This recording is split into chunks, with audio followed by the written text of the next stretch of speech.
Do you actually need a rental car in the Canary Islands?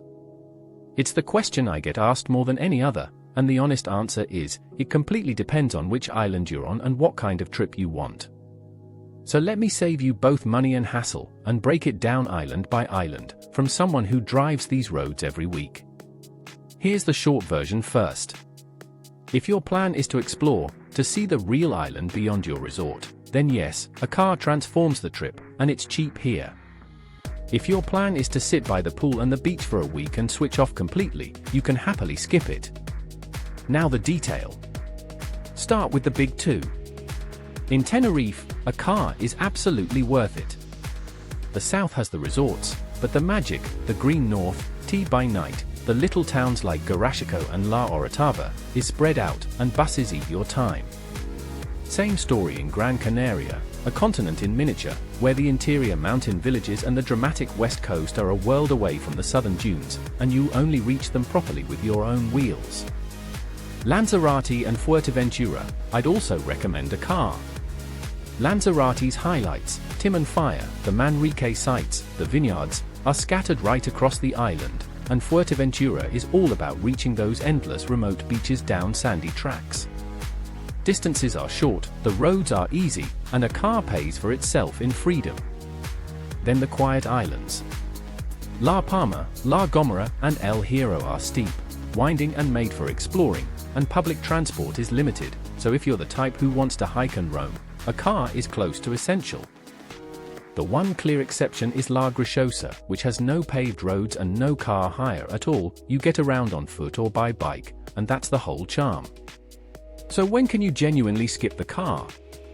If you're staying in a southern resort in Tenerife or Gran Canaria, you've got everything on your doorstep, and the odd taxi or excursion covers the rest, so save your money. If you're only there for a long weekend and mostly want the beach, same again. And if the idea of driving on unfamiliar roads stresses you out, don't force it. The islands have tours and transfers that will get you to the big sites without a steering wheel. Let's talk money, because this is where the Canaries win. Car hire here is among the cheapest in Europe, often from around 15 to 25 euros a day, especially if you book ahead. And that's the key tip, book early, particularly for winter and Easter, because prices climb and the cheap cars sell out fast in peak season. Use a comparison site so you're seeing all the local suppliers, not just the big international names, which are usually pricier here. I'll put a link to the one I use below. A few quick driving tips.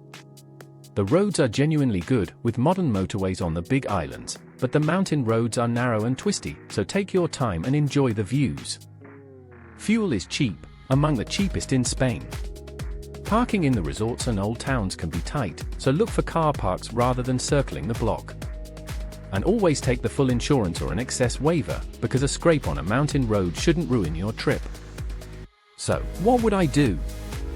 On Tenerife, Gran Canaria, Lanzarote, Fuerteventura, or any of the quiet three, if I'm exploring at all, I book a small car for the whole stay and pick it up at the airport. If I'm on a pure resort and beach week, I skip it and grab the occasional transfer. And on La Graciosa, I rent a bike and smile. If this helped, there's a link below to compare car hire across all the islands, plus guides for getting around each one.